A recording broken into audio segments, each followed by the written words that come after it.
अस्सलाम वालेकुम नाज़रीन, आप देख रहे हैं जेके न्यूज़। इंज़माम चौधरी आपसे मुखातब। नाज़रीन, महंगाई, भूख, इफलास और बदतरीन माशी सूरत हाल से तंग आकर नौजवान रियासत छोड़ने पर मजबूर हैं। ऐसी दास्तान लेकर आपकी खिदमत में हाजिर हुआ हूँ। मेरे साथ साकब नामी नौजवान मौजूद हैं जिनका तल्लुक कोटली शहर के नवाई इलाके ककनी से है। साकब आज से 1 साल पहले गैर कानूनी तरीके से लीबिया जाते हैं। 9 माह लीबिया की जेल में वहाँ पर कैद रहते हैं। आज वतन वापसी हुई है। इनसे जानते हैं इनके साथ क्या मामला रुनवा हुआ, क्या कुछ गुजरी इनके साथ। मजीद ये नौजवानों के लिए क्या क्या कहते हैं। जी अस्सलाम वालेकुम। वालेकुम सलाम। साकब साहब, मुझे ये बताएं कि आप कितने अरसे बाद वतन वापस पहुंचे? मैं सर 1 साल के बाद आया हूँ। लीबिया कब गए थे आप? लीबिया में 1 साल पहले गया था। मेरे ख्याल में 7वां महीना था, 22 तारीख थी जब मैं घर से निकला था। कैसे गए थे? लीगली तरीके से गया था। किस के थ्रू गए थे? खालिद नामी बंदा था जो इधर अड्डे में होटल करता था, तो उसके थ्रू गया था। खालिद को आप कितना अरसा पहले जानते थे जिसके थ्रू गए? खालिद के पास हम बैठते थे, चाय वगैरह पीते थे। तकरीबन 1 साल से उधर बैठते थे उसके पास। अड्डे में किस नाम से होटल है? कोई नाम जानते हैं आप? नाम नहीं जानता, वैसे उसने छोटा मोटा रखा हुआ है होटल।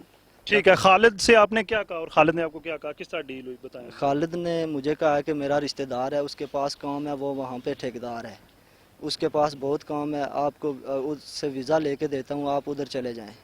तो मैंने कहा ठीक है, अगर काम है तो मुझे वीज़ा लेके दें, मैं चला जाऊँगा।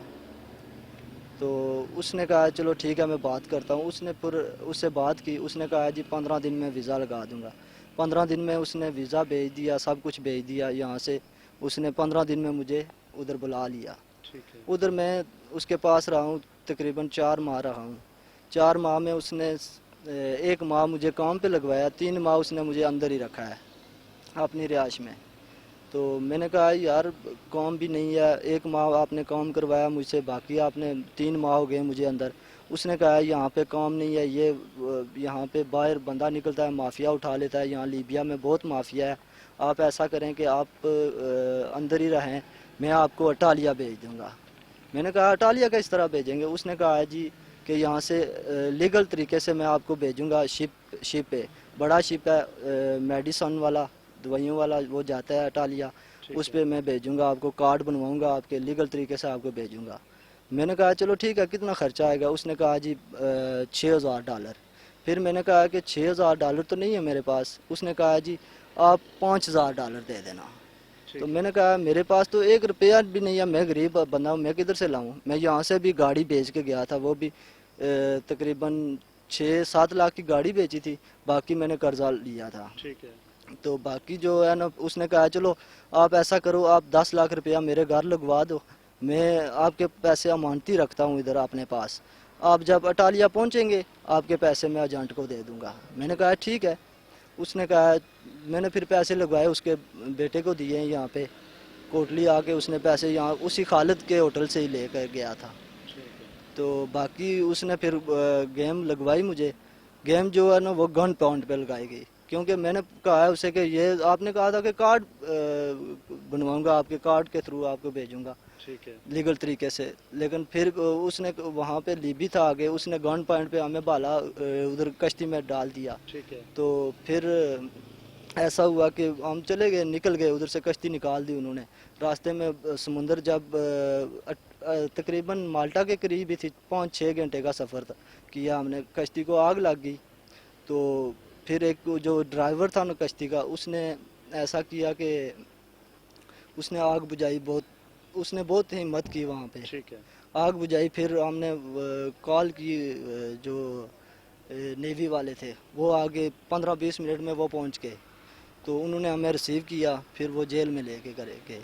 ठीक है, फिर आप लीबिया की जेल में कैद हो गए? फिर लीबिया की जेल में गए। मुझे आप ये बताएं कि जब आप कैद हुए तो आपने जिस बंदे को आपने 10 लाख रुपए दिए थे, 7 लाख रुपए पहले दे चुके थे, मजीद उसे पैसे दिए, उससे आपने राब्ता किया कि मैं इस तरह कैद हो गया इसका? सर उससे हमने 9 माह पूरे राब्ते में रहे हैं। उस क्या कहता था आपको? उसने कहा कि 1 हफ्ते में आप बाहर आ जाएंगे, 1 हफ्ते में। फिर उसने कहा कल आ जाएंगे, परसों आ जाएंगे, ऐसा ही करता रहा वहाँ पे। तो ये जो आप बाहर आए, ये किस तरह बाहर आए? ये तो हमें यूएनओ वालों ने डिपोर्ट किया है। यूएनओ वालों ने? जी। तो जब आप लीबिया की जेल में कैद थे, वो घर वालों से राब्ता होता था या पीछे इधर गाँव में किसी से कोई राब्ता था आपका? घर वालों से मेरा कोई राब्ता नहीं हुआ, तकरीबन 5-6 माह मेरा राब्ता नहीं हुआ। ٹھیک پھر UNO والے آئے ہیں, انہوں نے ہمارے جو ہے نا پاسپورٹ لیے ہیں, پھر ہمارا نام شام لکھا ہے, انہوں نے کہا کہ آپ کو یہاں سے ڈیپورٹ کریں گے کیونکہ آپ کو جو سمندر والا بندہ ہے اس کو ہم چھوڑتے نہیں ہیں یہاں پہ. یہاں پر بے شمار لوگوں کی چمگوئی یہ بھی ہے کہ آپ کوٹلی میں کسی کے رابطے کی وجہ سے لیبیا کی جیل سے رہا ہو کر آ رہے ہو, یا کیا اس میں کوئی صداقت ہے؟ سر ایسی کوئی بات نہیں ہے. تو مجھے ایک آخری بات جو میں آپ سے پوچھوں گا کہ جو آپ کے یہ پیسے ایجنٹ کو دیے, آپ نے پہلے کہا کہ 7 لاکھ روپے کی میں نے گاڑی سیل کی تھی, وہ پیسے آپ نے کہاں سے لائے؟ وہ گاڑی سیل کی تھی نا میں نے. 7 لاکھ روپے کی گاڑی باقی ہے گھر کے اپنے تھے یا قرضہ لیا؟ نہیں, قرضہ لیا ہے ٹوٹل. قرضہ لیا تھا, وہ ختم ہو گئے, کوئی پیسے ریکور بھی ہوئے ہیں یا کچھ بھی کچھ نہیں ہوا ابھی تک, کچھ نہیں ہوا. مطلب الٹا آپ مکروز ہو کے آگے اور کے واپس آ گئے ہوں. جی. تو نوجوان جو دیکھنے سننے والے, انہیں آپ کیا پیغام دیں گے جو اس غربت اور مہنگائی سے تنگ آ کر ڈنکی لگانے پر یا غیر قانونی طریقے سے یورپ کنٹریز میں جانا چاہتے ہیں, ان نوجوانوں کے لیے آپ کیا کہیں گے؟ میں یہی کہنا چاہتا ہوں کہ اگر لیگل طریقے سے بندہ یہاں سے ہو سکتا ہے تو وہ کرے, ڈنکی نہ لگائے. ڈنکی بہت مشکل ہے, وہاں پہ جیلوں میں سڑنا پڑتا ہے. ہم نے ہمارے جہاں ہم رہے ہیں وہاں پہ 4 جو ہے نا پاکستان کے بندے ہیں جو کلر سیداں کے, ان کی اتنی بری حالت ہے نا, میں نے دیکھی ہے ان کو, میں نے دیکھا. میں ایک رات وہاں پہ رہا ہوں کیونکہ ہم نے جب ڈیپورٹ کیا انہوں نے ایک رات اس تاریخ سکہ میں رکھا ہے. وہاں پہ ان کی میں نے حالت دیکھی ہے, میری تو بس ہو گئی تھی وہاں پہ. ٹھیک ہو گیا, آپ کے ٹائم کا بہت شکریہ. Thank you. ناظرین, گفتگو 9 ماہ بعد رہا ہو کر کوٹلی گھر واپس تشریف لانے والے ثاقب نامی نوجوان کی, جس کا تعلق کوٹلی شہر کے نوائی علاقہ ککنی سے ہے, اس کا یہی کہنا ہے کہ نوجوانوں سے میری درخواست ہے کہ غیر قانونی طریقے سے یورپ بالکل نہ جائیں. اگر آپ لیگل طریقے سے جانا چاہتے ہیں تو ضرور جائیں, لیکن غیر قانونی طریقے سے انسانی اسمگلروں کے ہتھے بالکل نہ چڑھیں. کسی کے ساتھ اپنے میزبان انضمام چودھری کو دیجیے اجازت. ملتے ہیں کسی نئی داستان سٹوری کے ساتھ. اللہ حافظ.